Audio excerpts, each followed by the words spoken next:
Salut tout le monde, j'espère que vous allez bien. Aujourd'hui, on a une invitée spéciale. On va parler de l'évolution vers l'espèce nouvelle, souveraineté individuelle, commémoration de qui je suis. Ça tombe super bien aujourd'hui, on est le 11-11. Et Apocalypse avec mon invité Diez Guy.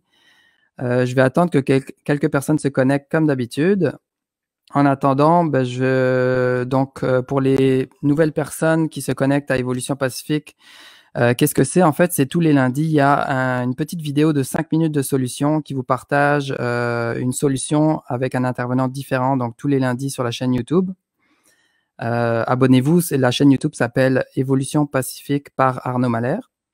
Ensuite, tous les mercredis, j'ai un invité différent pour une interview. Donc, à la même heure, chaque mercredi, vous pouvez mettre une petite alarme sur votre téléphone pour pas manquer le début et poser vos questions durant le live. Donc, c'est tous les mercredis à 14h, heure du Québec, et 20h, heure de France. Ensuite, c'est ça. Donc, vous pouvez poser vos questions dans les commentaires et je vais en sélectionner quelques-unes tout le long du live. Salut aux nouveaux aussi qui se connectent. Je vois qu'il y a déjà pas mal de monde. Salut tout le monde. Dites-nous de où vous êtes connectés, dans quel pays, sur quelle planète. Aussi, merci beaucoup pour les partages. Cette vidéo est super importante à partager. On va partager une solution qui est pour moi la plus grande solution en fait dans notre société en ce moment. Merci aussi pour vos dons. Donc, je laisse ici en sous-titre pendant 1 minute ou deux. Vous pouvez prendre note si vous voulez faire des dons à Évolution Pacifique. C'est grâce à vous que cette chaîne existe.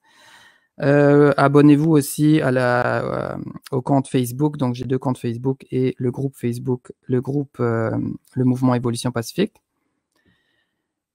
Et pour finir, avant qu'on commence dans le sujet, il y a une nouvelle boutique aussi sur evolutionpacifique.com avec des vêtements et des accessoires Évolution Pacifique pour illuminer votre look et partager vos bonnes vibrations, comme j'aime dire. Donc, vous avez 11% de rabais jusqu'au 20 novembre avec le code Évolution. Et hier, en tout cas à minuit, cette nuit et ce matin, j'ai eu une super bonne idée pour des nouveautés dans le mouvement Évolution Pacifique. Vous allez adorer. Donc, je laisse un peu de suspense. Je vais dévoiler plus de détails dans les prochains jours sur Facebook. Donc, voilà. On est 40. Merci. Prenez peut-être 15 secondes pour partager cette vidéo pour qu'il y ait plus de personnes qui soient en live avec nous. Et dans 30 secondes, on va inviter Guy qui va nous rejoindre. Donc, ça va être un très beau moment. J'ai pas mal de questions à lui poser. Donc, ça va être... je vais remettre le titre. Évolution vers l'espèce nouvelle, souveraineté individuelle, commémoration de qui je suis. Aujourd'hui, justement, le 11 du 11, vous allez comprendre, et Apocalypse.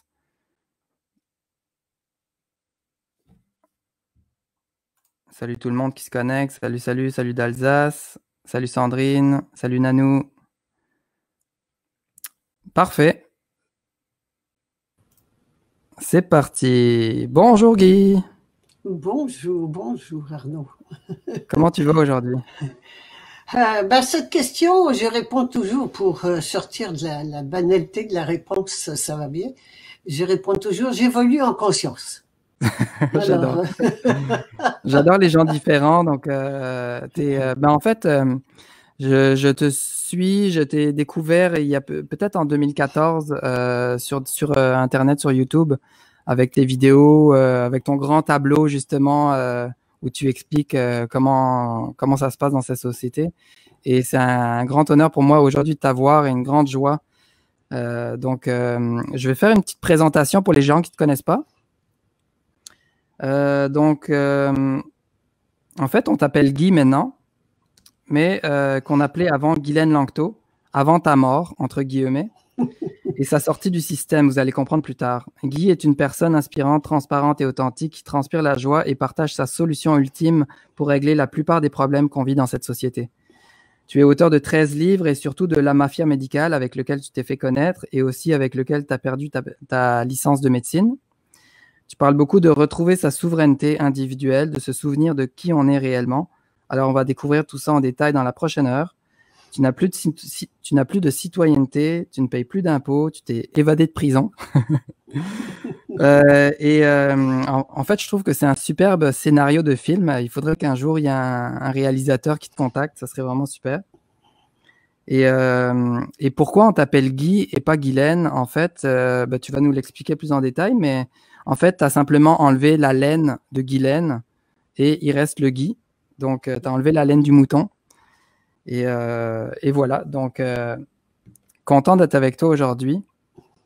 J'ai plein de belles petites questions. Salut à tout le monde qui se connecte aussi. Il y a déjà une 50aine de personnes. Et pour les personnes qui ne te connaissent pas, pour expliquer un peu ton cheminement, c'est parti de où tout ça? C'est quand tu étais médecin, c'est ça? Tu as commencé médecin au Québec, hein? Oui, j'ai pratiqué la médecine pendant 25 ans, 20 ans, 25 ans. Et également, j'avais quelques cliniques de phlébologie. Donc, j'ai été amenée à comprendre le système financier, comment ça fonctionne. J'ai été, oui, mêlée à comprendre comment ça fonctionne. C'était différent d'un pays à l'autre. C'était également, les lois sont différentes, le fonctionnement, le financement des systèmes est différent. Alors, ça m'a amené à prendre conscience de ce qui se passait, mais je pense que tout le monde peut prendre conscience. Pourquoi il y en a qui prennent plus conscience au point d'en parler, de le dire, que d'autres? C'est peut-être qu'on s'habitue. Je pense qu'on s'habitue facilement à l'inacceptable. Ça n'a pas de sens. Il y a des choses qui se passent qui ne sont pas correctes, si je peux ainsi m'exprimer. Ou qui sont carrément idiotes. En fait, ça se passe dans tous les systèmes. Moi, j'avais un besoin. C'est parti d'un besoin très, très précis. Le système médical était malade, il est toujours plus que jamais, mais il était malade déjà à ce moment-là. On parle début des années 90. Et je cherchais une solution pour traiter le système médical. Et de là, je suis allée à la recherche de l'autorité suprême qui a le vrai pouvoir dans le système médical, qui puisse changer ce système. Et j'ai pris toute l'échelle du corps médical de haut en bas. Je disais non, ça j'ai essayé, ça c'est non, ça c'est non, ça c'est non. Et finalement, j'ai trouvé personne dans le corps médical qui avait le pouvoir de changer le système. Alors, je me suis posé la question, s'il y a un corps médical, il faut qu'il y ait une âme médicale. Alors, je suis partie à la recherche de l'âme médicale, l'essence même du système. Et j'ai découvert l'âme médicale, c'est-à-dire le malade. S'il n'y a pas de malade, il n'y a pas de système. Il n'y a pas de client, il n'y a pas de paye. Et puis, pas seulement il n'y a pas de paye, il n'y a pas de système. S'il n'y a pas de client, par exemple, il n'y a pas de magasin. Alors, s'il n'y a pas de malade, il n'y a pas de médecine, il n'y a pas d'hôpitaux, il n'y a rien. Hein? Tout le système s'effondre. Donc, c'est l'âme de système qui est la vie, qui est la raison d'être, qui est l'essence du système. C'est ça qui est important, qui est vrai, et c'est ça qui a le pouvoir. Parce que, et là, je me suis dit, mais alors c'est le malade donc qui a le pouvoir, parce que si le malade ne va pas chez le médecin, c'est fini. Alors, j'ai réalisé que le malade était dépourvu et le système donc était bancal était dans le désordre, parce que ça n'est pas l'âme qui décidait. L'âme a cédé son pouvoir souverain. Elle a cédé son pouvoir souverain, qui est donc ultime. Elle a cédé le pouvoir décisionnel aux médecins et le pouvoir financier aux assurances. Alors, elle est dépourvue de son pouvoir et de son argent. Et c'est comme ça, donc, que ce n'est pas le malade qui décide et qui mène, qui gouverne sa santé, c'est le système médical, donc le corps médical, et qui ont pris en charge son argent et qui décident de la façon dont ils vont le gérer et qui ont pris en charge son pouvoir décisionnel qu'elle a bien voulu leur céder. Hein, alors, qui ont pris en charge le pouvoir décisionnel par les assurances. Alors, c'est les assurances et le système médical qui décident de la santé des gens. Nous sommes, en tant que malades, totalement dépourvus de notre pouvoir, aussi bien financier que décisionnel. Eh bien, quand je transpose cela à l'individu, nous avons une âme et un corps. Que fait-il, que se passe-t-il quand nous sommes malades? Nous sommes malades quand notre âme n'est pas, c'est pas elle qui est aux commandes, car notre âme est au service du corps et non pas le corps au service de l'âme. Mm-hmm. Ah, ben voilà, c'est simple. Alors, donc, comment retrouve-t-on la santé? Ben, on retrouve la santé en donnant priorité à son être sur son avoir, à son âme sur son corps, alors à l'esprit sur la matière, tous des mots qui sont synonymes. Et voilà la solution. La solution est toute simple. Elle vaut aussi bien pour tous les systèmes que pour nous en tant qu'individus, qu'en tant qu'être humain. Ouais, voilà, en fait, ils nous ont bernés depuis toujours, en fait, ou ça fait ça. Toi, parce que le côté médical, ça fait quelques dizaines d'années, tu dis, mais en même temps, tout ça fait des siècles, en fait, que ça dure, ces mensonges et cette manipulation. Alors, ils nous ont trompés. Nous nous sommes laissés berner. Ouais. C'est important. Sinon, je suis victime. Exact, ouais. D'un créateur extérieur, et c'est pas eux qui ont fait ça, c'est moi qui ai accepté cela. Alors oui, quand tu parles de quelques décennies ou centaines d'années, on parle de milliards d'années. La question que je me pose, que je me suis posée encore récemment avec ce que nous vivons, et qu'on trouve effroyable la situation actuelle, je me pose la question suivante. Les riches sont, et ce qui est choquant, c'est que les riches sont de plus en plus riches et les pauvres de plus en plus pauvres. Alors, moi, je vais toujours à la racine du problème. Sinon, on s'amuse à changer ceci ou cela, mais on ne change rien du tout. À qui ça profite, ouais. La racine du problème, je me suis posé la première question, est-ce que ça a toujours été comme ça? Et oui, ça a toujours été comme ça. Qu'une minorité domine et exploite la majorité. Toujours, ça a toujours été comme ça. Alors là, ça n'est que plus intense. Ouais. C'est tout. Ça ne s'est que aggravé avec les siècles, mais ça a toujours été. Qu'est-ce qui fait, où est la cause de cette situation? La cause de cette situation, c'est que nous avons oublié qui nous sommes.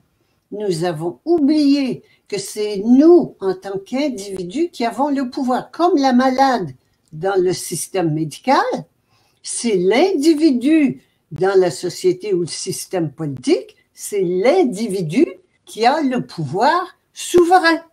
Mais on nous a fait croire qu'il y avait des rois, des reines souverains, des machins, des souverains, des constitutions souveraines, des pays souverains, c'est tout faux. C'est toute de la fausse souveraineté. La seule vraie, authentique souveraineté, c'est la souveraineté individuelle. C'est l'individu qui a le pouvoir. Et si l'individu ne donne pas son pouvoir en votant et en payant les impôts, eh bien, il n'y a plus de gouvernement. C'est tout. C'est tout aussi simple que ça. Alors là, on est arrivé à se poser la question, parce que si je me pose pas la question du problème, de la racine du problème, je ne peux pas trouver la solution. Mais quand je réalise que c'est parce que j'ai oublié qui j'étais et que je donne, donc je me comporte en mouton, je vis dans un espace, dans un monde qui est complètement faux, qui est une bergerie pour moutons, et parce que je me prends pour un mouton, qu'on a bien voulu me faire croire et que j'ai bien voulu croire. C'est pas grave. Ça a été comme ça pendant des siècles et des siècles et des siècles, et tant que ça cesse. Ça devient maintenant inviable. On ne peut plus, tant qu'on est capable d'accepter l'inacceptable, sans suffoquer trop, on continue. On accepte l'inacceptable depuis toujours. Ouais, je pense que... Oui, alors que là, ça devient vraiment inacceptable. Je pense que, en fait, pour revenir là-dessus, c'est que les années d'avant, quand la vie était normale, moi, déjà, je trouvais pas ça normal. Je déprimais au fait que personne ne voit ça. Tout le monde préfère ignorer parce qu'en fait, ça vient pas toucher la situation, le petit confort des gens. Alors que maintenant, ce qui est bien, c'est que, comment on dit, le caca, il sort, là. Le bouton, il est pété, là. Le pu, il sort. Et moi, parce que j'ai plusieurs amis qui commencent à déprimer, faire de l'anxiété avec tout ce qui se passe, moi, je leur dis toujours, ce qui se passe en 2020, ça se passait déjà bien avant. C'est juste qu'avant, c'était caché, personne ne voulait le voir, tout le monde préférait attendre le week-end, la retraite, aller dans les magasins pour un peu cacher ses émotions. Mais tout ça, ça existe depuis longtemps. Et en fait, l'image que j'aime aussi, qui est un peu dégueu, mais c'est que c'est un gros bouton. C'est comme si tu avais un gros bouton et là, le bouton, il est rempli de merde. Mais là, le bouton, il est pété maintenant. Cette année, il a été pété. Et là, le puits, il sort. Et oui, ça va pas être agréable peut-être pendant quelques mois ou quelques petites années, mais je pense que après, la guérison, elle va arriver de toute façon, logiquement. Donc, qu'est-ce que tu en penses de cette image-là? Oui, à condition qu'on ne crève pas du pu qui va sortir et qu'on tienne le coup, effectivement. Mais c'est pas... je vais insister quand même que ça ne se fera pas tout seul. Ouais. Ça ne se fera pas tout seul et il y en a beaucoup qui vont mourir de leur pustule plutôt que accepter de voir ce qu'il y a en dessous du pu. D'accepter de voir que le pu, c'est nous qui l'avons laissé s'accumuler et qu'il est tellement gros qu'effectivement il éclate, comme tu le dis bien, et qu'il est temps qu'on aille à la racine du pu. Qu'est-ce que c'est que le pu? Qu'est-ce que c'est qui fait qu'on a un bouton là qui s'est infecté et affecté de plus en plus depuis des milliers d'années? Qu'est-ce qui fait que c'est comme ça? Eh bien, à la base, c'est qu'on a oublié qui on était. Ouais. Et le pu, en fait, c'est la peur. Non? Et le pu, c'est si tu veux, oui, c'est la peur. Ce qu'on vit là, c'est une épidémie de peur, point. Hein? Et une seule maladie, c'est la peur. Il n'y a pas 50 maladies. Une seule maladie, c'est la peur. Et une seule peur, c'est la peur de la mort. Bon, ceci étant dit, la peur, elle vient d'où, la peur? C'est important. Qu'est-ce qui fait, oui, c'est la peur. Qu'est-ce qui fait qu'on a peur? Et on a peur parce qu'on est séparés. Et là, je précise.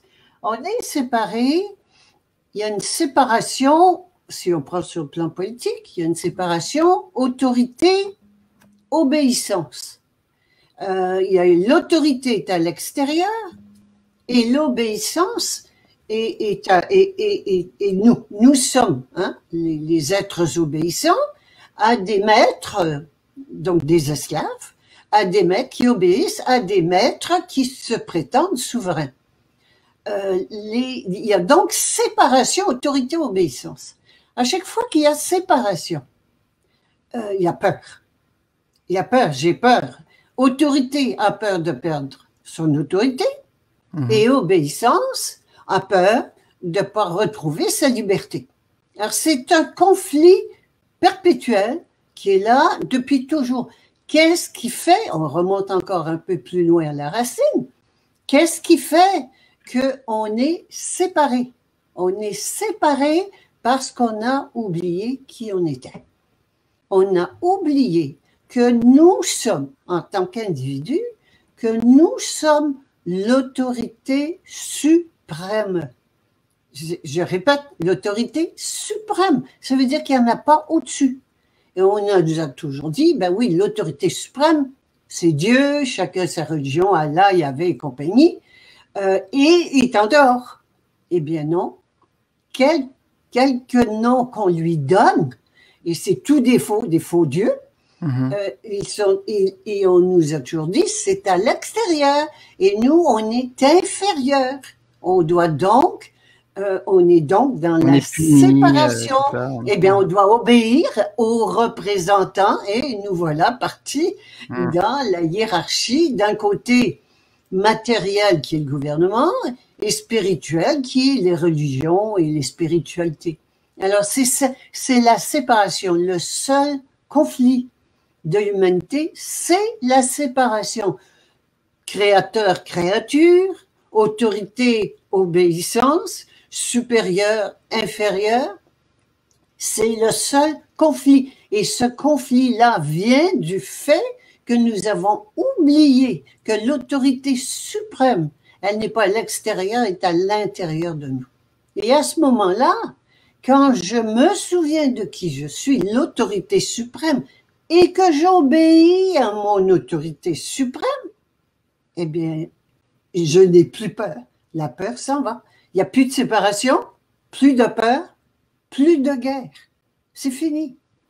Alors, et nous sommes immortels, parce qu'en plus de ça, dans le vieux système, on finit toujours par mourir. Or, quand je prends conscience que je suis l'autorité suprême, l'être suprême créateur de l'univers, et quand je dis je parle en tant qu'individu, tout le monde est cela, quand je prends conscience de cela, eh bien, automatiquement, je prends conscience, il coule de source que je suis immortel.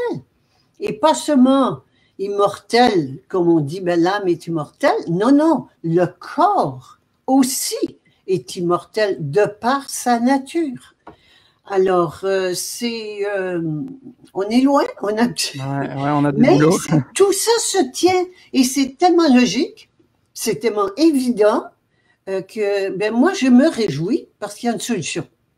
Ouais, c'est ça, quand il y a des problèmes, il y a des solutions. Il y a une solution, et il y en a une, il n'y en a pas 50, c'est de se souvenir de qui nous sommes, de se rappeler de qui nous sommes, et de se comporter comme tel, de découvrir qui nous sommes réellement, hein, parce que nous le sommes à l'intérieur de nous, qui nous sommes réellement, et le devenir se comporter comme tel, et comme ça on le devient. Le corps va changer.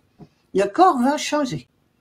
Et je pense que plus on a des doutes en nous par rapport au vieillissement du corps et tout ça, plus on se fait de soucis, plus on a peur, plus en fait le corps il vieillit vite et plus on se souvient de qui on est, plus ça ralentit en fait. Tout est question de vibration. Oui, absolument. La peur, c'est très lourd comme vibration, très bas, hein, des vibrations basses, lourdes, qui effectivement font mourir. C'est la peur qui nous fait mourir. Hein. Il n'y a qu'une peur, c'est la peur de la mort. Et donc, plus j'ai peur, plus je meurs, plus je me dirige vers la mort. Hein. Et à tout moment, ce qu'il y a d'intéressant, c'est qu'à tout moment, dans ma vie quotidienne, j'ai le choix, à tout moment, entre la direction de la mort ou bien de l'immortalité. J'ai le choix entre ces deux directions-là, mais par paresse, par, avachissement, si je peux ainsi m'exprimer, on laisse aller, on laisse aller, on laisse aller et on meurt. On meurt, c'est normal, tout le monde meurt. Ah, non, c'est pas normal. Merci encore pour ton livre que tu m'avais envoyé, donc l'évolution vers l'espèce nouvelle. Vous pouvez le retrouver, je vais lire un petit passage qui est très parlant. Vous pouvez le retrouver sur ce site-là en dessous. Donc l'humanité est une transition entre l'animalité et la diacité. Pour dire qu'est-ce que la diacité, c'est espèce nouvelle qui fait suite à l'humanité. C'est le but de la démarche de Personnocratia pour s'accomplir. La diacité commence par la prise de décision de la transformation de conscience. Elle s'établit avec la manifestation physique de l'être diésique. Et ici, un petit paragraphe. Aujourd'hui, par contre, le bon évolutif se vit autrement. Quelques êtres humains éveillés se souviennent de leur nature véritable, dies créatrice illimitée. Ils sont conscients de la raison de leur venue sur Terre, leur transformation en une espèce nouvelle et l'instauration du règne diésique sur la Terre. Nous découvrons enfin que la vie a un sens, malgré son absurdité flagrante. Le gâchis évolutif apparent pourrait-il servir à forcer l'espèce humaine par tous les moyens à découvrir la diécitude? Réjouissons-nous, célébrons la fin de la souffrance humaine ainsi que le début du paradis sur Terre sans mort. Bien. Magnifique. Tout y est. Oui, c'est cela. C'est cela. Ben c'est cela. J'ai rien d'autre à rajouter, effectivement. Ouais. Tu as choisi un texte qui dit très bien. Et ce qui nous permet en ce moment de vivre la situation actuelle qui est comme un cadeau évolutif. C'est un cadeau. En fait, la réalité, c'est pas une calamité. C'est une opportunité que nous vivons, une opportunité de découvrir qui nous sommes réellement et de le devenir. Et de le devenir, c'est vraiment un cadeau évolutif que nous créons parce que nous sommes des êtres, je répète encore, l'être suprême créateur de l'univers. Donc, nous ne sommes pas des victimes des gouvernements et de tout ce tralala. Nous sommes des créatrices de cette situation pour nous rappeler, nous permettre de nous rappeler qui nous sommes, de découvrir qui nous sommes, qu'on a oublié. Oui, c'est sûr qu'on a tout fait, les autorités ont tout fait pour nous maintenir dans l'ignorance, dans l'inconscience. Effectivement, pendant ce temps-là, ils pouvaient nous dominer puis nous exploiter à volonté. C'est parfait, mais ça n'a pas besoin de continuer. Ça peut s'arrêter là. En fait, c'est comme... Oui, excuse, je t'ai coupé. C'est comme si la bergerie, on est dans la bergerie, qu'on soit mouton blanc ou mouton noir. Mais là-bas, au fond de l'enclos, là, il y a une ouverture. Et on la voit pas tous. Les moutons noirs la voient un peu plus, l'ouverture. Et après, pour traverser, bah, ça prend du courage parce que c'est l'inconnu, tu sais, à l'extérieur. Mais c'est ouvert. C'est ouvert. Et en quoi ça consiste? Et comme tu as dit tout à l'heure, le problème, c'est la peur. Un mouton qui n'a plus peur, ce n'est plus un mouton. Alors, ce ne sont pas parce que dans la bergerie, il y a le mouton, il y a le berger et il y a le loup, hein, le loup qui menace, qui rôde autour.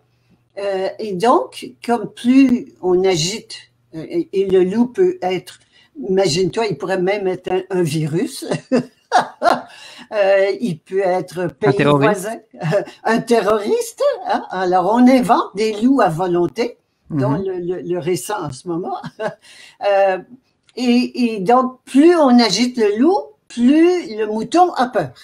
Et plus le mouton a peur, plus il se réfugie dans les bras du berger.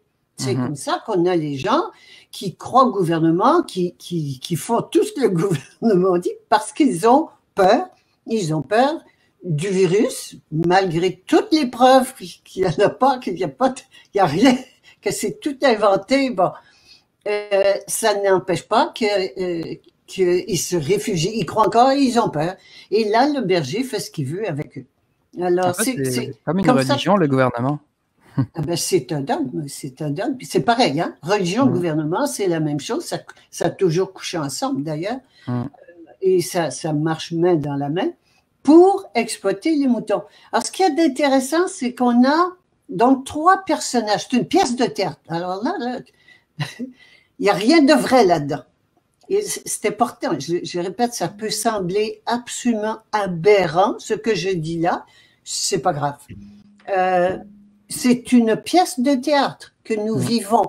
Il n'y a rien de vrai là-dedans. Alors, nous sommes, la pièce de théâtre, c'est dans la bergerie où le mouton, comme je dis, on lui fait peur avec le loup qui s'appelle le virus, qui va se réfugier dans les bras du berger, qui fait quoi le berger? Ben, il renforce le contrôle, il renforce les clôtures, il réduit il réduit la permission des moutons au nom de leur sécurité, de leur protection. Hein, on connaît tout ce langage-là. Et il y a donc 3 personnages. Un qui est le berger, qui fait rien. Le berger, il tond les moutons. Le deuxième, c'est le loup. Mais le loup, il mange les moutons. Et donc, il n'y a personne autre que le berger qui a intérêt à sortir de la bergerie. Est-ce que la bergerie ferme ses portes? Il n'y a que le mouton qui a intérêt à en sortir. Donc, n'attendons pas de sauveur extérieur. Il n'y a personne qui va le faire autre que nous. Comment on fait? C'est quoi la petite porte, la petite sortie, la porte de sortie? C'est de prendre conscience de qui nous sommes, que nous ne sommes pas des moutons. Alors, se rappeler, je reviens toujours à cela parce que c'est important. Et la plaque. Oui, la plaque, je vais faire voir la plaque parce que c'est vraiment... Oups, je la mets comme ça, oui. Ouais. Hein? Je me souviens de qui je suis. Remonte-la encore un peu, juste. Ouais. Juste pour les gens de France qui ne savent pas, c'est qu'au Québec, sur les plaques, il y a marqué en dessous des chiffres et des lettres, il y a marqué « Je me souviens ». Mais Guy, elle a changé ça en « Je me souviens de qui je suis ». Oui, et donc, c'est seulement comme ça, quand je me souviens de qui je suis, donc l'être suprême créateur de l'univers, que j'appelle Dies, contraction de Dieu déesse, hein, Dies, que j'appelle Dies pour justement prendre conscience qu'elle est intérieure et non pas extérieure, et qu'elle est partout, mais pas seulement à l'extérieur. Elle est à l'intérieur de chaque créature. Et donc, quand on se souvient donc de qui on est, eh bien, on arrête d'avoir peur. C'est moi. Il n'y a plus de séparation autorité-obéissance. C'est moi qui crée ce qui m'arrive et ce qui va m'arriver, mais j'arrête d'avoir peur. Je ne veux pas avoir peur de moi. Et ce qui va arriver va être parfait pour mon évolution de conscience. Eh bien, c'est fini la peur. C'est fini. On peut arrêter d'avoir peur. Dès que je prends conscience de qui je suis et que je décide d'obéir à mon âme, que j'appelle mon âme, si tu veux, le dies à l'intérieur de moi, à cet être suprême que je suis, ben j'arrête d'avoir peur. Qu'est-ce qui va m'arriver? Mais j'en sais rien. Mais c'est moi qui vais le créer. Moi, amour infini, c'est ce que je suis, amour infini. Ah ben j'arrête d'avoir peur. Alors, la seule façon pour le mouton d'arrêter d'être mouton, c'est d'arrêter d'avoir peur. Alors, mais est-ce que toi, tu as dépassé toutes tes peurs, tu n'as plus aucune peur ou tu en as encore quelques-unes? J'en ai encore quelques-unes que je chéris. Non, j'en ai beaucoup moins que j'en avais. C'est pour ça que quand je suis sortie de prison, qui est quand même une grosse peur, j'ai décidé de laisser partir la laine du mouton. Le mouton était beaucoup moins fort qu'il était avant. Alors, c'est comme ça que Guylaine, la laine, j'ai enlevé la laine, j'ai enlevé le mouton, il restait Guy. C'est ça, dans ton livre, il y a ton acte de décès. Si tu veux nous expliquer en 2 minutes que Guylaine Langto est décédée? Oui. J'ai changé donc de nom, mais il y a tout un système. Il y a un système légal qui fait qu'on appartient à l'État. Il y a la personne physique, hein, en chair et en os, et il y a l'autre personne qui porte le même nom, qui est une entité légale, donc fictive, et qui appartient à l'État. Et pour faire mourir celle-là, il faut que l'autre meure. Et je ne veux pas rentrer dans ces détails-là parce que ça prendrait un peu un moment, mais j'ai donc décidé de faire mourir les deux. Je pouvais pas faire mourir la fausse personne qu'ils appellent une personne, d'ailleurs, c'est extraordinaire. Il y a le mafia, je parle de mafia médicale, mais la mafia légale n'arrive pas à la cheville de la mafia médicale. Si vous voulez vraiment de la mafia compliquée, pervertie, épouvantable, c'est la mafia légale. Et donc, on appelle en termes légaux une personne, mais c'est la personne qui porte votre nom, mais qui vous appartient pas, qui n'est pas vous, qui est une corporation qui appartient à l'État. Alors, voilà comment on nous maintient dans cette ignorance-là. Et quand on le découvre, bon, ben j'ai dit, moi, je veux quitter la personne, cette personne légale-là, c'est pas moi, c'est pas moi même, ça appartient à l'État. Or, on ne peut pas se libérer de la personne juridique tant que la personne physique, naturelle, physique, en chair et en os, n'est pas morte. Ben, j'ai dit, je vais la faire mourir. Alors, c'est là que parce qu'on peut mourir de peur, comme on fait, mais on peut mourir à la peur. Alors, j'ai décidé de faire mourir à la peur Guylaine Lanto, qui était même en chair et en os. Je l'ai fait mourir à la peur. Automatiquement, l'autre est morte. Et hop, ça a été fini de la citoyenneté. Il n'y a plus de citoyenne. Guylaine Lanto, c'est fini. Alors, j'ai mis fin à la citoyenneté. Donc, tu n'as pas de passeport, tu n'as pas de carte d'identité, de permis de conduire, pas d'assurance, pas de... Rien. Pas de passeport, rien, pas de compte de banque. Wow. C'est impressionnant quand même pour la plupart des gens qui nous écoutent, ben, probablement tout le monde. On a tous ça, mais en fait, par exemple, pour le permis de conduire, tu as une voiture et tu conduis sans permis et tu n'as pas d'assurance à ta voiture ou... Alors, je n'ai rien à mon nom, ça c'est important de savoir, parce que quand on a des choses à notre nom, ça appartient à l'État. Ouais. Alors, je n'ai rien à mon nom. Et conduire la voiture, il est tellement impensable, nous sommes tellement formatés qu'il est impensable de conduire une voiture sans permis. Alors, j'ai développé une technique spéciale en 3 points. Je mets la clé dans le démarreur.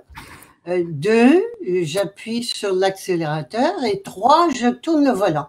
Voilà une technique spéciale pour conduire une voiture sans permis de conduire. C'est tellement formaté. On pense que c'est impensable. On pense que c'est impensable. On ne peut pas concevoir de conduire une voiture sans permis de conduire, tellement on est formaté. Nous sommes formatés à obéir, à nous soumettre, à penser en mouton que nous ne sommes pas. Et donc, c'est la prison, la bergerie, c'est une prison mentale, avant tout. Et c'est une prison mentale.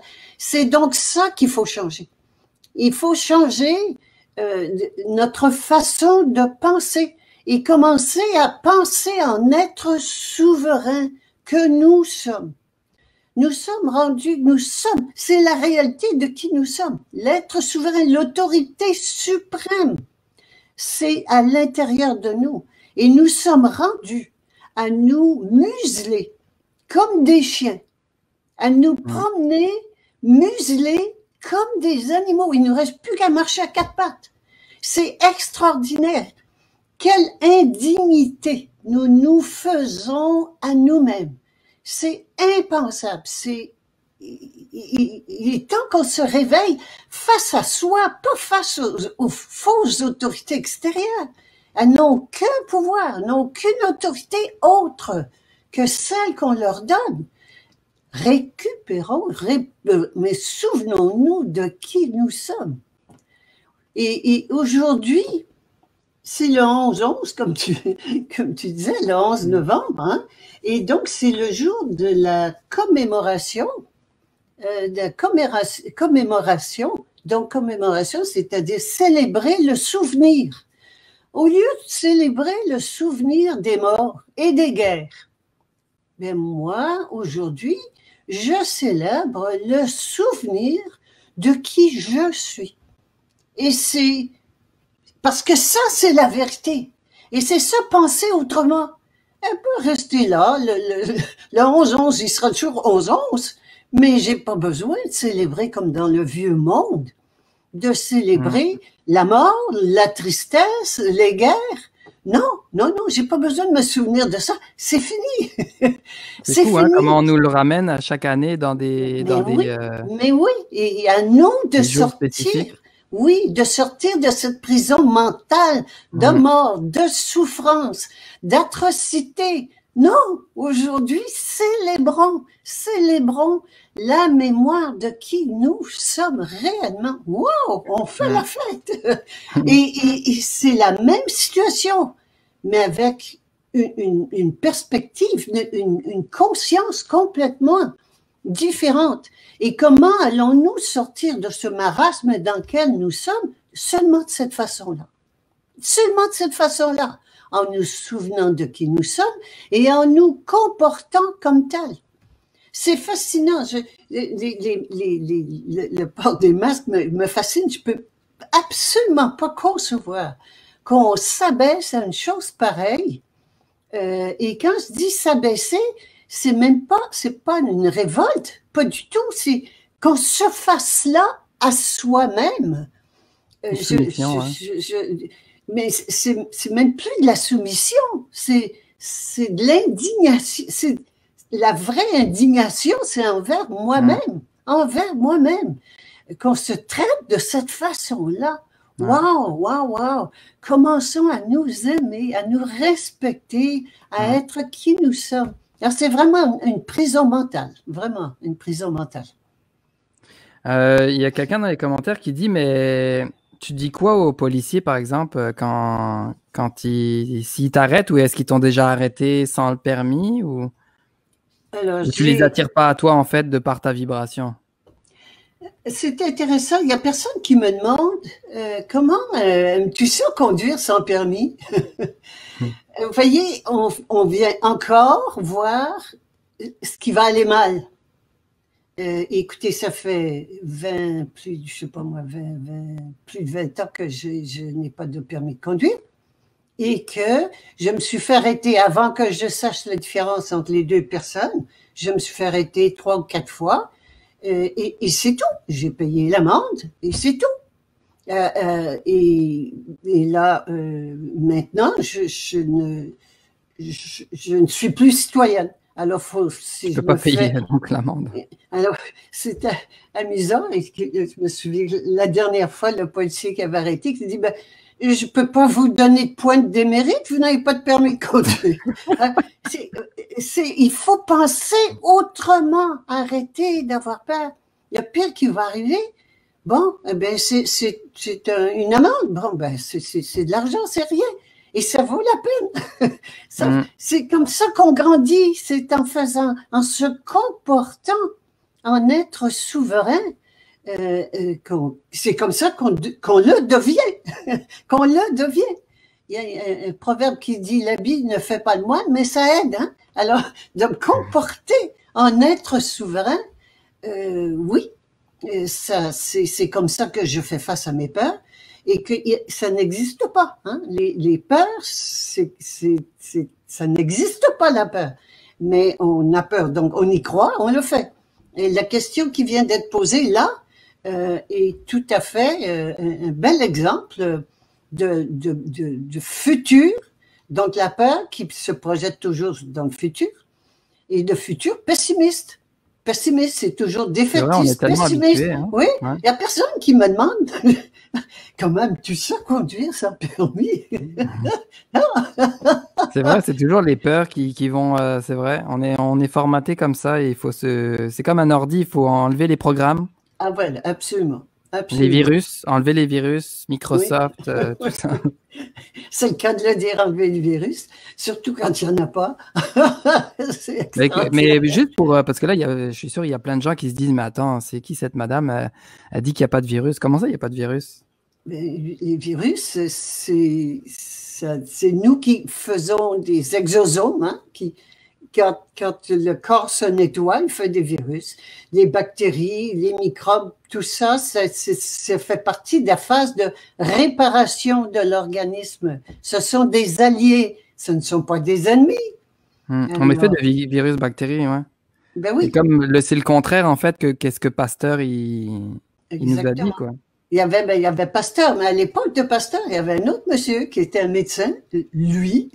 Quand je dis lui, c'est que Pasteur n'était pas un médecin, c'était un scientifique quelconque, mais il y avait un médecin qui s'appelait Béchamp, et qui, lui, avait démontré qu'en phase de réparation, les somatides, lui, il les appelait les microsomes, changeaient de forme et devenaient des bactéries, toutes sortes de microbes qui changent de forme, hein, pour guérir, pour réparer.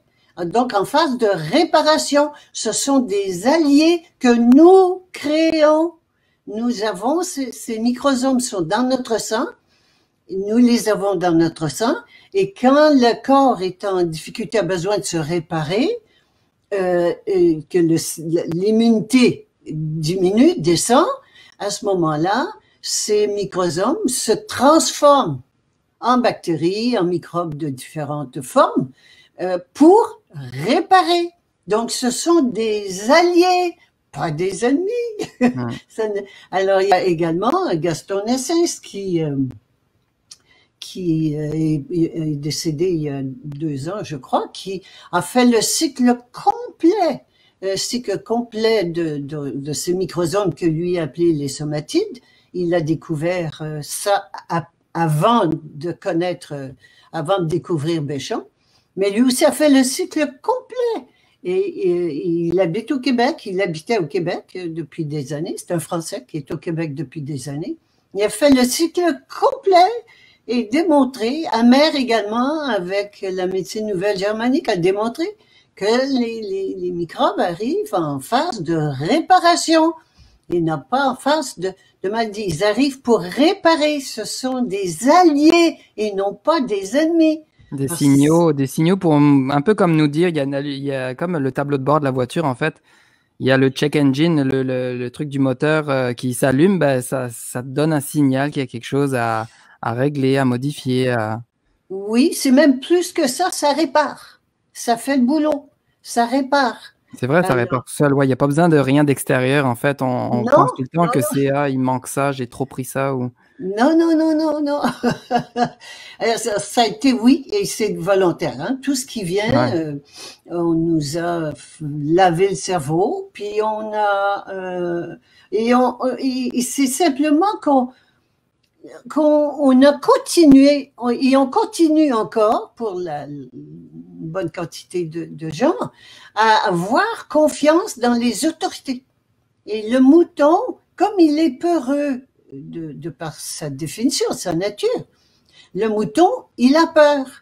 Donc, il a peur, il a donc confiance dans le berger qui va le protéger. Et nous sommes encore dans cette idiotie. C'est même pas une idiotie, c'est un programme moutonnier, que ce soit mouton blanc ou mouton noir, mouton blanc soumis, mouton noir insoumis, mais on reconnaît encore des autorités extérieures et on voudrait que les autorités extérieures soient bonnes pour nous, qu'elles changent. Alors, on joue là-dessus depuis des années, hein, on en change, il y a du rouge, du bleu, oui, du rouge, du bleu, du vert, de toutes les couleurs. Pour nous faire croire que lui, il va être meilleur que l'autre. Celui-là n'a pas été bon. Finalement, on découvre que non, il n'est pas bon pour nous. On en met un autre, puis qui est toujours pas bon pour nous, puis qui est toujours pas bon, on en invente un autre. Et on appelle ça la scène politique. C'est intéressant, la scène politique. C'est vrai, hein? Et quand je vous dis, nous vivons dans une pièce de théâtre. Et la scène politique, c'est le soap opera pour nous distraire. On en a un bel exemple en ce moment avec les élections américaines. Le soap opera, il y a un gros suspense en ce moment. Lequel des deux qui a le plus menti ou le plus trompé ou le plus volé ou lequel des deux qui va gagner? Alors c'est suspense. Et c'est comme tous les soap opera. Il faut nous laisser dans un suspense tout le temps pour qu'on continue. Jouer avec les émotions, hein, ils aiment ça. Oui, puis qu'on continue de le regarder, parce que sinon, ça va être ennuyeux. On ne regardera plus. Et pendant ce temps-là, eux, ils font ce qu'ils veulent dans les coulisses. Ils nous volent, ils nous trompent. Et puis, on ne s'en aperçoit pas parce qu'on est occupé à regarder la pièce de théâtre. Alors qu'en fait, c'est tout faux. C'est tout faux. C'est un monde d'illusions, ça n'est pas vrai, ça n'existe pas. Et des fois, je suis tentée, c'est que quand j'entends des gens qui me parlent, j'en vois beaucoup avec le masque, je suis tentée d'avoir, ou bien là, on vient de passer en zone rouge, extraordinaire zone rouge. Il y a des rouges, des oranges, toutes les couleurs. On nous parle comme à des enfants, hein. C'est vraiment, les gens ils ne voient pas. Extraordinaire. Et là, on vient de passer, chez moi, on vient de passer en zone rouge. Et là, quelqu'un me disait, ben tu vois, là, on peut faire ça, on peut pas faire ça, tout ça. Puis, un peu, là, je commençais à avoir un peu peur. Puis, non, non, non, non, non, non, non. C'est pas vrai. Il y a rien de ça qui est vrai. Je vais faire ce que j'ai à faire, comme j'ai à faire, quelles que soient les conditions. Ça, je ne veux même pas le savoir. Il faut arrêter de nourrir ça, d'écouter les nouvelles sombres. Éteignons nos postes de télé. Ça, la télé, les nouvelles, c'est épouvantable. Les médias sont entièrement propriété de l'argent et c'est l'argent qui mène le monde et qui mène les gouvernements. Alors, quand on écoute ça, on se laisse complètement informer et drainer par et c'est le cerveau, on se fait manipuler, c'est de la manipulation mentale par l'argent. Ensuite, on se dit, ah ben oui, mais ils sont écœurants, ceux-là, ils sont milliardaires puis ils en veulent encore. Oui, mais nous, on continue d'écouter leurs nouvelles, leurs médias, leurs histoires, de croire, leurs trucs, de voter, d'acheter des multinationales, etc., etc., etc. Alors, c'est nous qui avons le pouvoir et il est vraiment temps, en ce jour du souvenir, de se souvenir de qui nous sommes. Ouais. Hier, j'ai écouté une vidéo de Marie-Lumi Guidance sur YouTube. Elle canalise des messages et j'écoutais ça, j'étais comme ici, il faut que je le dise durant le live avec Guy parce que c'est trop beau. Ça dit, peuple de la terre, vous n'êtes soumis à personne d'autre qu'à votre être suprême, à votre âme souveraine qui est libre d'être et de vivre comme elle l'entend, respectant les lois divines d'amour universel qui vibrent depuis des lunes en chacun de vous. Menez votre mission avec aucun doute que vous êtes guidé. Ayez cette confiance que nous sommes là, en vous. Nous sommes qu'un avec vous. Faites tomber les murs de votre prison illusoire, le temps est venu pour votre gloire. Oui, c'est oui. C'est seulement une question. Qui parle? C'est ouais, c'est ça, nous qui parle, guidé par nous. Non. Si c'est à l'extérieur, c'est non. Ouais, je comprends. Ouais. Si c'est à l'intérieur, c'est oui. Je suis guidé par moi, qui je suis. Hein? Les guides encore là, les guides extérieurs. Non, non, non, non. Je suis l'autorité suprême. Il n'y a personne autre que mon âme. Et quand je dis mon âme, c'est est-ce que je suis à l'intérieur. Il n'y a personne d'autre que mon âme qui peut me guider.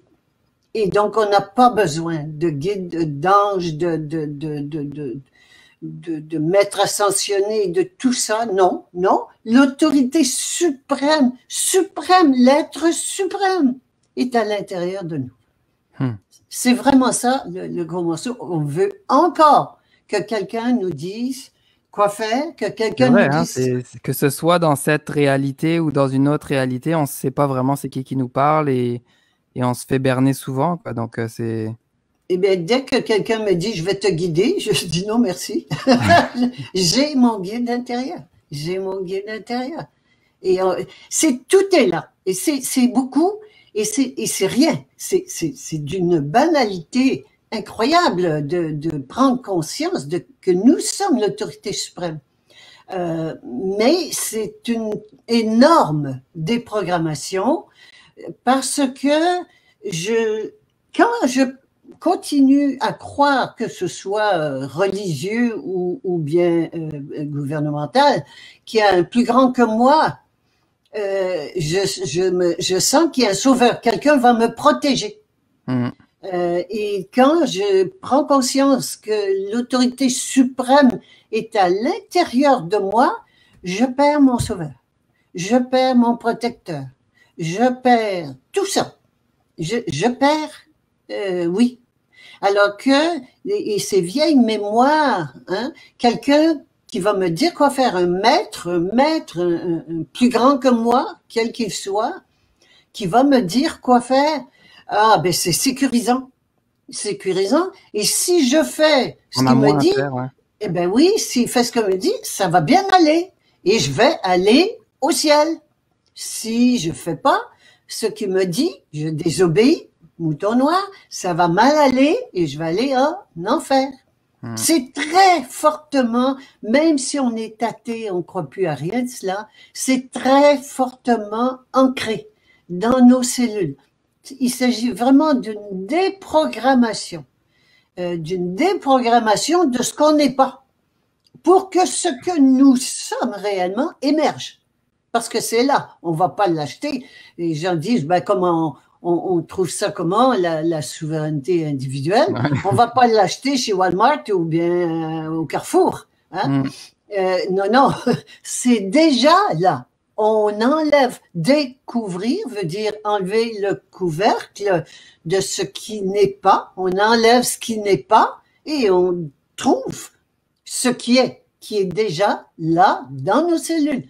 Nous sommes l'être souverain. Dans chacune de nos cellules, c'est là. Ouais. Moi, je trouve très positif cette année, tout ce qui arrive. Pourquoi? Oui, bien sûr, il y a des gens qui en souffrent parce qu'ils sont inconscients de la situation ou quoi que ce soit. Mais c'est que, par exemple, le confinement, ça nous permet justement de nous arrêter, de ralentir. On court comme des rats de laboratoire dans un labyrinthe. Depuis notre naissance, on nous dit les études, le travail. Après, le week-end, il faut s'occuper de tout ça, de la maison, des vacances. On s'arrête jamais, alors que maintenant, c'est vraiment ralenti. Donc, ça permet à beaucoup de gens, je pense, cette année, de se poser des questions existentielles. Pourquoi je suis là? Qu'est-ce que je fais ici? Quelle est ma raison de vivre, en fait? Oui, absolument. Moi, je n'en reviens pas comment les gens ne se posent pas ces questions. Eh bien, j'invite tout le monde à profiter. Et je peux continuer à me battre, puis vouloir que ça change. C'est ça. Et ça va durer le temps dont nous avons besoin. C'est nous qui créons cette situation. Hein, c'est vrai, à notre image et à notre ressemblance. La société, c'est le grand miroir de notre intérieur, de nos individus, des individus que nous sommes. Donc, c'est nous qui créons cet état en ce moment, cet état de choses. Et donc, ça va durer parce que là, j'entends des prévisions. Il y en a pour 1 an, il y en a pour 3 ans, d'autres c'est 5 ans. Et chacun, il va, c'est comme quel cheval qui va gagner. Ça va durer le temps dont nous allons le faire durer. C'est tout. Alors, tant que nous continuons à le combattre, à s'en occuper, à l'étudier, à l'analyser, à le comprendre, ça c'est leur programme. Leur programme. Laissez-leur leur programme. Nous, quel est notre programme? Établir notre programme. Et c'est simple, comme tu dis. Se poser des questions. Qui suis-je? Et la deuxième question, que suis-je venu faire sur cette terre? Et c'est pas la réponse, je suis pas venu pour travailler, souffrir, vieillir et mourir. Et pourtant, c'est ce qu'on fait. Alors, le moment est venu pour l'humanité de changer de direction complètement. Alors, voyons ce confinement comme un cadeau que nous créons, nous créons pour prendre le temps de nous poser les questions fondamentales, essentielles de qui nous sommes et de ce que nous faisons ici. Et voilà, plus vite on va le faire et plus vite on va y répondre, moins longtemps, on aura besoin de notre création que nous payons en ce moment. Alors, le temps que ça va durer, moi, quand j'entends des gens dire, ah oui, moi, c'est temps, ou bien des personnes qui prévoient l'avenir, tout ça. Il y a personne qui peut prévoir mon avenir. C'est pas possible. C'est moi qui le crée. Alors, c'est nous qui créons notre avenir. Eh bien, on crée aujourd'hui l'état dans lequel nous sommes. Et l'enfer sur Terre, mais on crée l'enfer sur Terre depuis des milliers d'années. Mais on peut aussi bien créer le paradis sur Terre sans mort. S-A-N-S, pas C-A-N-T, S-A-N-S, sans mort. Nous sommes immortels. Physiquement, ça veut dire ça veut pas dire qu'on va vivre 200, 300, 500 ans, 800 ans. Non, ça veut dire qu'on n'est plus soumis, on ne croit plus à la mort, on n'a plus besoin de la mort pour nous délivrer de la souffrance infernale dans laquelle nous vivons. Alors, c'est ça la mort, ça n'est pas et quand on décide qu'on a fini ce qu'on était venu faire sur la Terre, on quitte. C'est tout. Si je veux revenir. Comme changer de pièce, changer la même chose. Et je laisse ma vieille voiture là, hein, la fourrière. Mais si elle n'est pas abîmée, je la retourne au rent-a-car, à la location de voiture. Pour quelqu'un d'autre. Et c'est exactement comme ça qu'il faut penser, parce que c'est ça la réalité. Et quand je veux revenir, ben je me crée une voiture, parce que je suis créatrice et je suis consciente à ce moment-là d'être créatrice. Je me crée une voiture. C'est tout. C'est tellement simple. Mais on ne veut pas laisser aller le vieux connu, lamentable, inconcevable. On est attaché à ça. Nous sommes attachés à notre vieux... nous sommes attachés à ce qu'on connaît. Voilà, au connu. C'est la peur de l'inconnu et puis la peur de l'inconnu, quand j'arrête d'avoir peur, mais j'ai plus peur de l'inconnu. L'inconnu me fait peur en autant que je reste dans la peur, mais quand je me souviens de qui je suis et que je suis consciente que c'est moi qui crée ce qui m'arrive et ce qui va m'arriver, c'est moi, mon âme, et mon âme, elle va créer ce qu'il faut pour mon évolution de conscience, parce que c'est ça que je suis venu faire ici.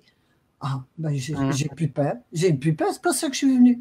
C'est ça, en fait, on est tous comme un gros groupe de chenilles sur une planète. Et là, ben, on a une occasion, pour ceux qui veulent l'apprendre, de se transformer en papillon, en fait. Oui, c'est exactement ça. Et c'est pas seulement une évolution, c'est une amélioration, c'est une transformation. Hein? Ça va pas faire... Alors, tout comment ils appellent ça, le transhumanisme nous propose de l'amélioration de la chenille, pour garder ton exemple, l'amélioration de la chenille. Mais alors que le moment est venu de faire une transformation de chenille en papillon. Et qu'est-ce qu'elle fait, la chenille, pour devenir papillon? Elle rentre dans une chrysalide dans laquelle la chenille se défait, se dissout. Il n'y a plus de chenille. Donc, et de là émerge le papillon. On n'est pas allé acheter un papillon en dehors. Le papillon n'est pas tombé du ciel. Il est déjà à l'intérieur, involué, à l'intérieur de la chenille. Et quand la chenille se défait, se dissout, le papillon émerge. Et voilà, c'est là que nous sommes rendus en tant qu'humanité à passer. Et c'est quoi qui va se défaire de nous? Mais c'est l'animalité. Nous sommes des animaux pensants. La différence entre l'animal et l'être humain, c'est que l'être humain, c'est un animal pensant, un chimpanzé amélioré.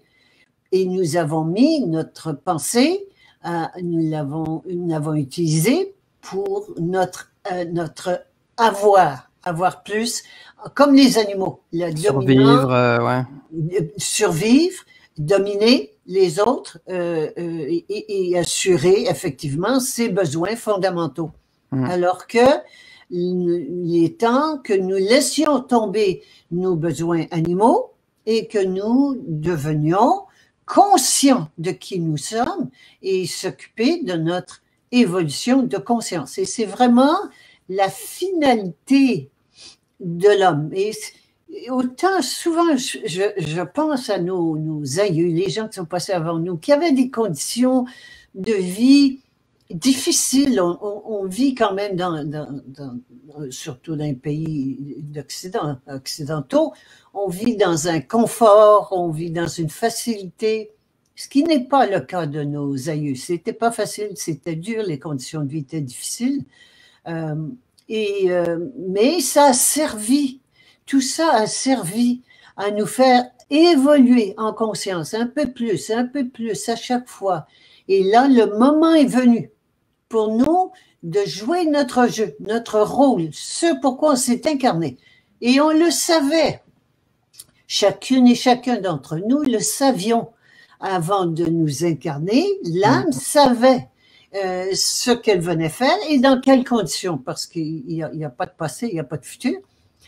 Elle savait dans quelles conditions on vivrait, quelle expérience on ferait. Et on a dit oui, mais c'est le temps de le faire. On a dit oui. C'est pour ça qu'on est là, sinon on ne serait pas là. Alors on a dit oui, et bien nous de le faire.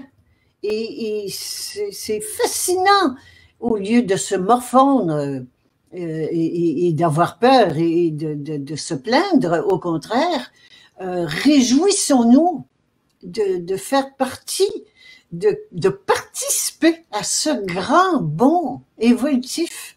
Je pense que c'est le plus grand bond évolutif de tous les temps que nous faisons, que nous avons l'occasion de faire en ce moment.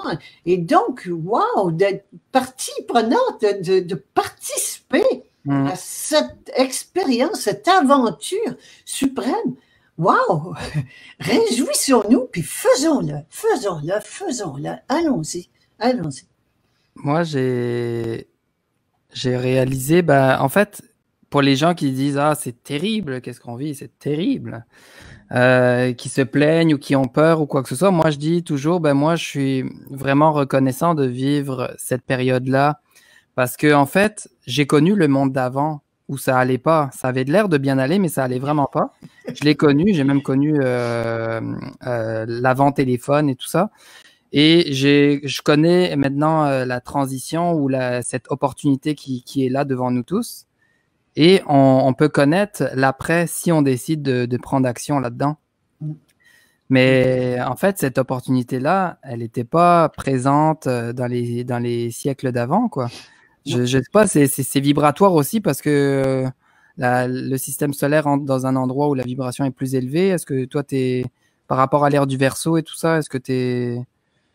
Moi, je ne peux pas croire que les astres décident de mon sort.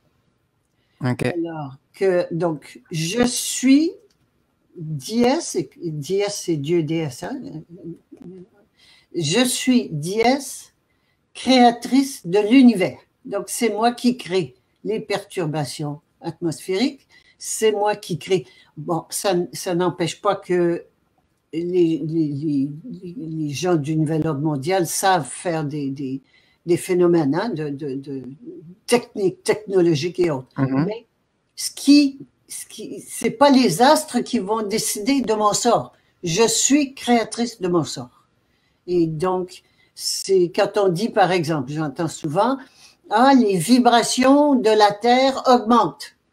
Et ça fait augmenter notre conscience. Non. Notre conscience fait augmenter les vibrations de la Terre.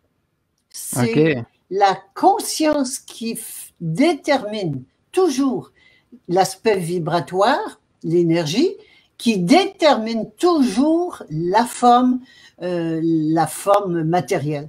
Donc, c'est pas en changeant la matière qu'on va changer les choses, c'est en changeant de conscience que les choses vont changer automatiquement. y compris notre corps physique. Notre corps physique, en bout de ligne de cette expérience, bout de ligne de cette expérience-ci, ça va continuer après, mais cette expérience-ci, notre corps physique va changer, littéralement changer. Qu'est-ce qui fait la différence entre un singe et puis un être humain? C'est une question de conscience. Alors, le mental qu'on a en plus du singe, ça, c'est plus élevé vibratoirement parlant, mais ça, c'est pas par un phénomène vibratoire que c'est arrivé. C'est arrivé par un changement de conscience. Donc, c'est toujours la conscience. Et la conscience, c'est un pouvoir. C'est le pouvoir transformateur.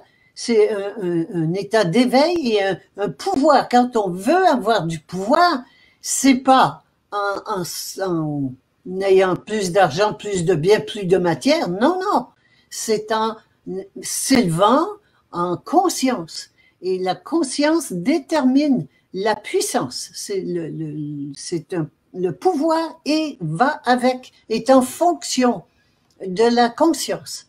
Alors, occupons-nous de notre conscience, la conscience de qui nous sommes, la conscience de la réalité et la seule réalité. Et ça, c'est intéressant aussi. La seule réalité, il n'y en a qu'une, c'est l'esprit créateur de tout, de tout. Quand on dit le un et le tout, on dit ça, ça fait joli, on sait pas, souvent sans savoir ce qu'on dit. Il y a un esprit créateur et qui est la seule substance de tout. Alors, tout est cet esprit créateur-là. Mon chat peut pas le savoir, mais nous pouvons le savoir. Nous pouvons en prendre conscience et agir comme tel. Alors, arrêtons d'attendre sur l'extérieur comme en ce moment, c'est que ce soit attendre beaucoup sur Trump ou attendre sur des sauveurs galactiques ou quoi que ce soit. C'est vraiment de se mettre, de se responsabiliser, de se mettre au boulot sur nous-mêmes et de travailler sur pourquoi on pense comme ça. Peut-être que c'est ce que les médias m'ont brainwashé, peut-être c'est ce que la société m'a brainwashé, peut-être c'est ce que les docteurs ou quoi que ce soit. Il y a tellement, il y a tous les domaines en fait, il y a de l'illusion partout, quoi. Tout est faux. Ouais. Et à chaque fois que je dis c'est les docteurs, c'est les médias, je pense et je parle en victime. Or, je suis créatrice. Je me suis créée, je me crée et je me créerai. OK, ceci et cela. Donc, les médias, encore là, oui, nous avons les médias, nous créons les médias à notre image et notre ressemblance. Nous sommes toutes, et j'entends aussi souvent, ils sont corrompus. Et je vois jamais ce doigt-là. J'avais une amie qui disait « turn this finger in hein, », ramène ce doigt à l'intérieur. J'entends jamais « nous sommes corrompus ». Or, qu'est-ce que c'est que la corruption? La corruption, c'est de donner priorité à mon avoir sur mon être. C'est ça la corruption. Je fais passer mes biens matériels avant mon âme spirituelle, ma conscience.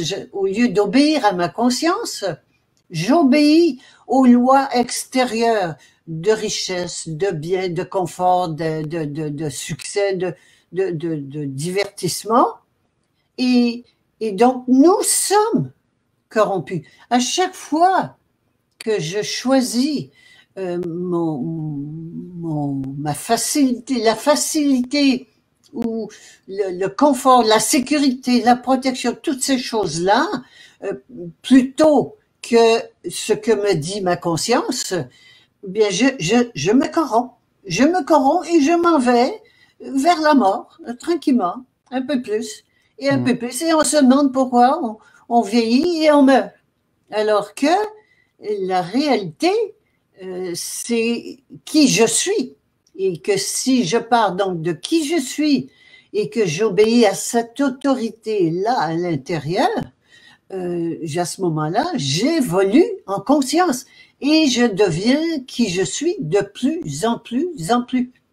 Alors, c'est vraiment un choix et il nous fallait un mental pour découvrir. Il fallait un mental qu'on passe de l'animal à la diécité. Il fallait un mental, qui est ce qu'on vit en ce moment, pour arriver à se poser la question, qui suis-je et qu'est-ce que je suis venu faire sur cette terre?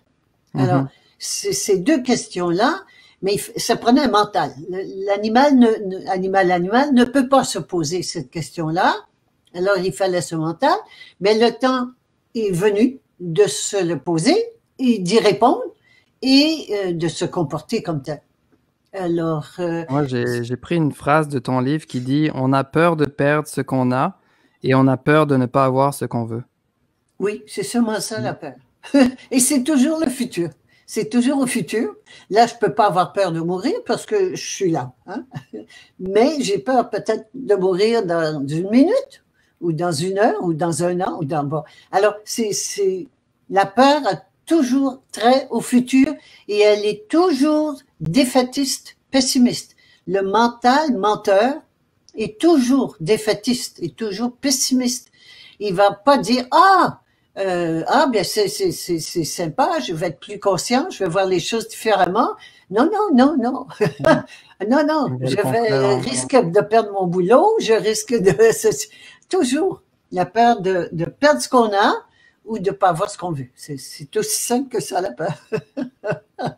C'est ça, tu disais aussi dans ton livre que c'est ça, il y a des carottes pour les moutons blancs, il y a des bâtons pour les moutons noirs, et après, c'est après quand on fait le choix de la souveraineté, après c'est la jument souveraine, et après c'est la jument ailée. Oui, oui. Donc les amis, je vous recommande vraiment d'aller sur le livre personocratia.com, acheter ce livre-là, et t'en as plusieurs des livres, et celui-là, ce qui est bien, c'est que tu l'as mis à jour cette année.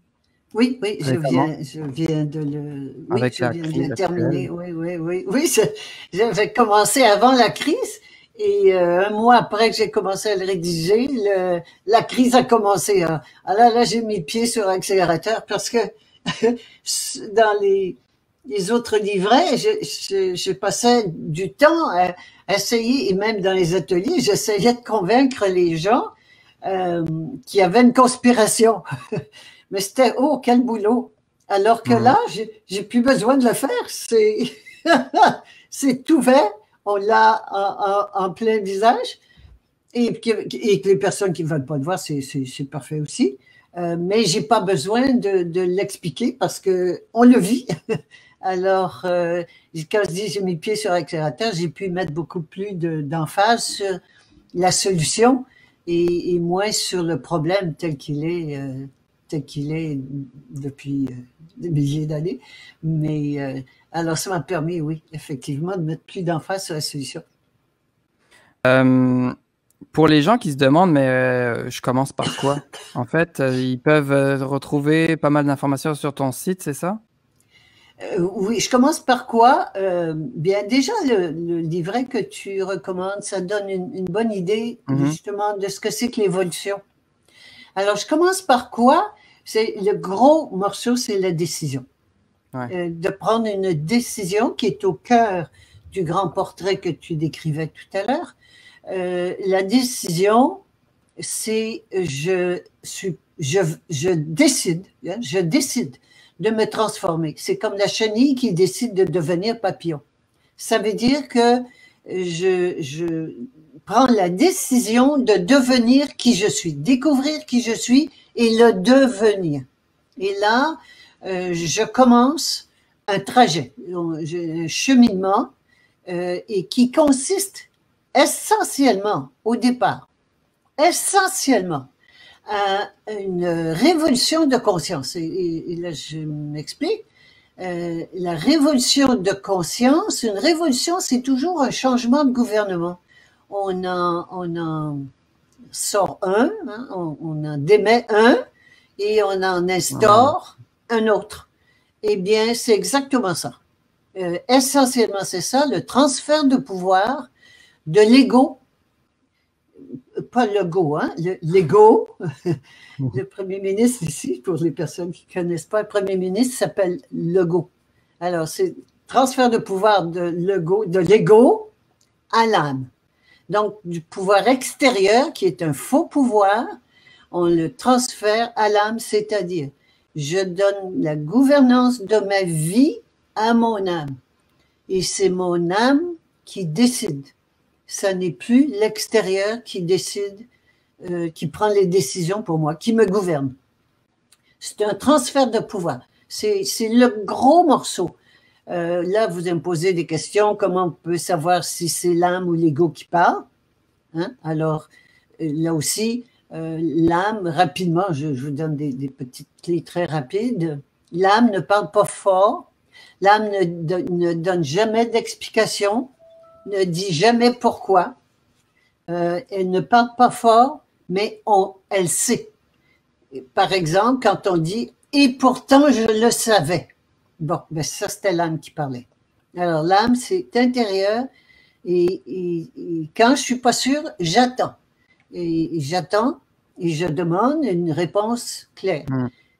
Alors, l'autre question aussi qu'on se pose, c'est mais qu'est-ce qu'elle veut, l'âme? C'est beau de donner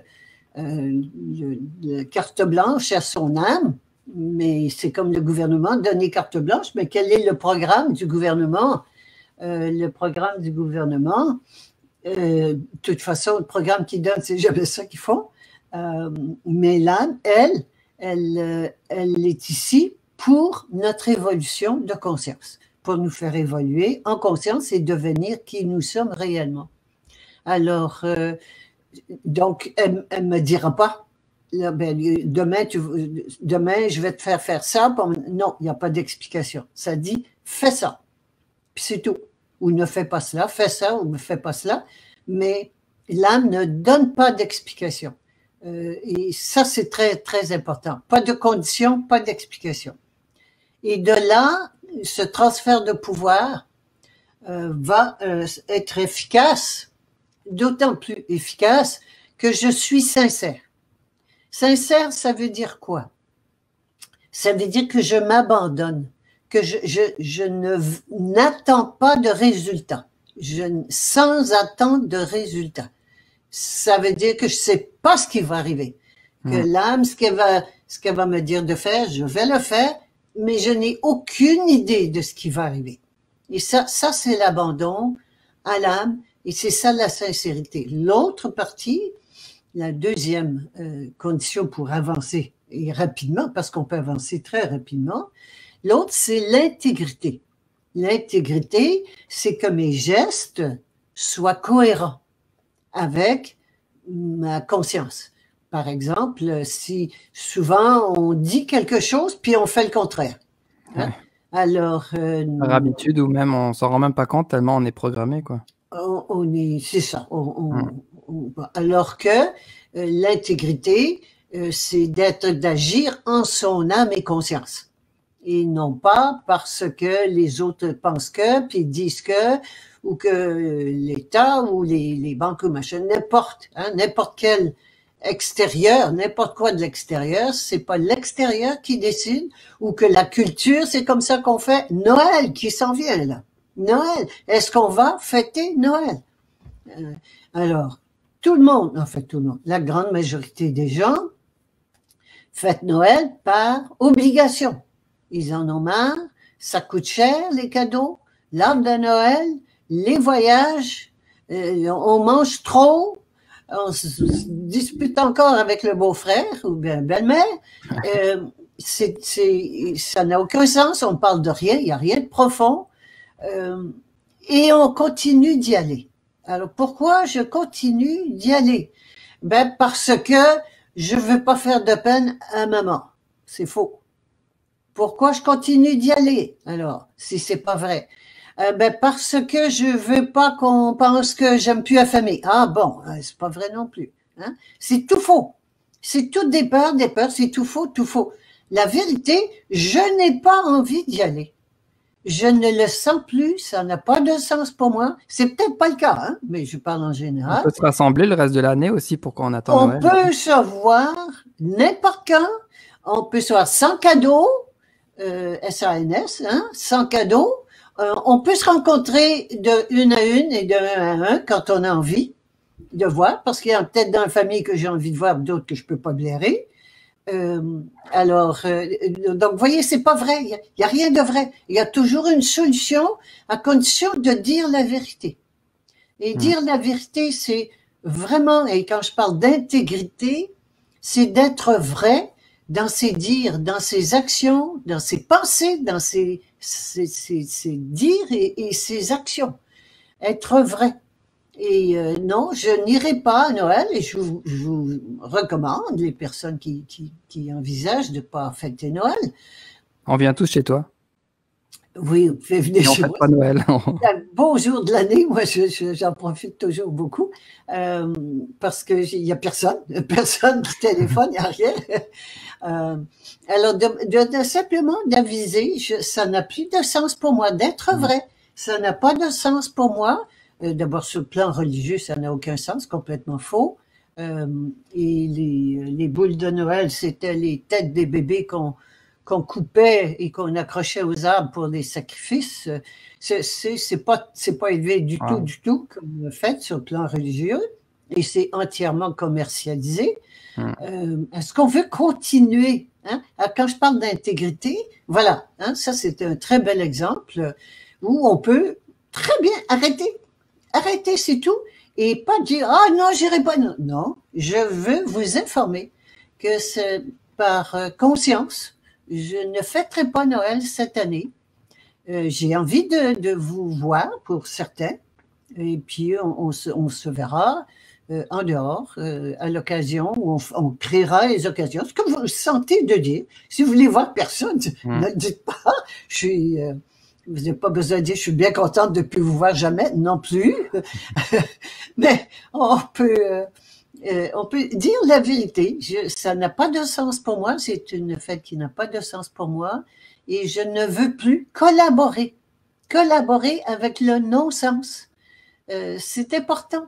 C'est important et je veux être intègre avec qui je suis. Voilà, ça c'est une belle occasion. C'est pas compliqué. Il n'y a personne qui va vous mettre en prison pour ça. Il n'y aura pas d'amende. Et ça se fait très bien. Mais la famille, c'est un gros morceau. C'est un gros morceau.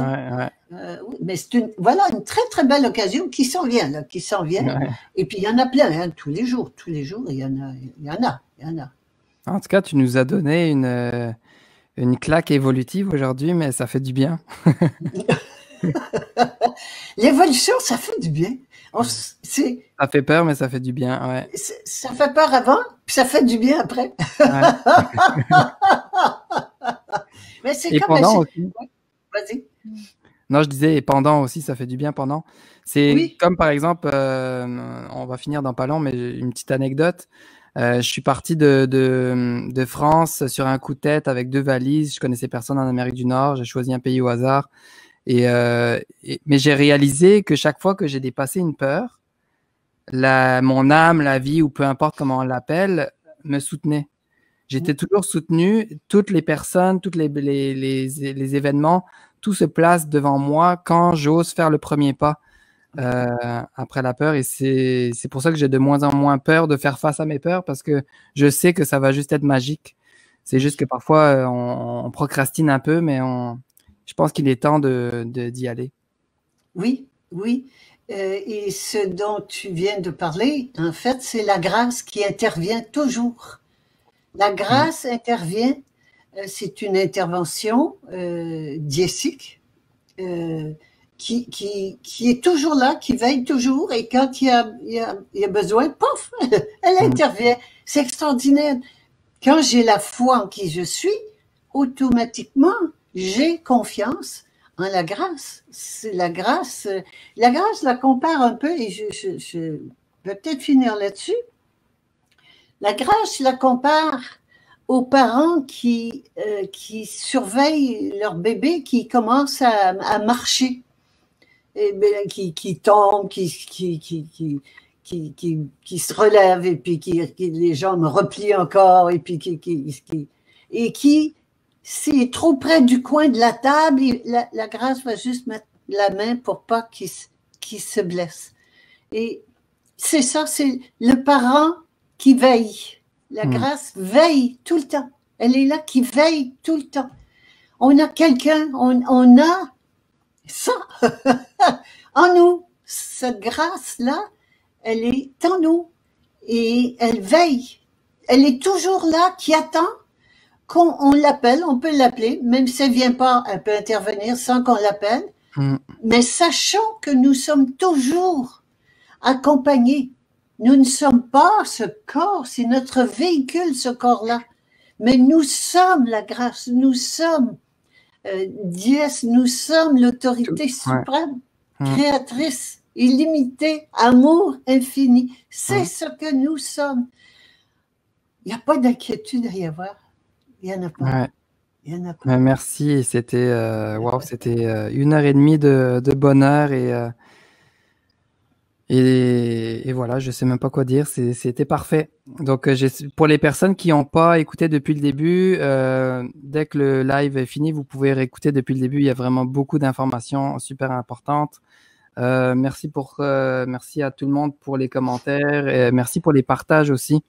Parce que un seul partage, même si vous avez 15 amis sur votre Facebook, ça peut justement aider les autres à prendre conscience aussi et c'est très précieux. Donc voilà, merci Guy pour ta présence. J'espère te rencontrer bientôt. On habite peut-être à 2 heures de route. Peut-être un jour, je te recontacterai.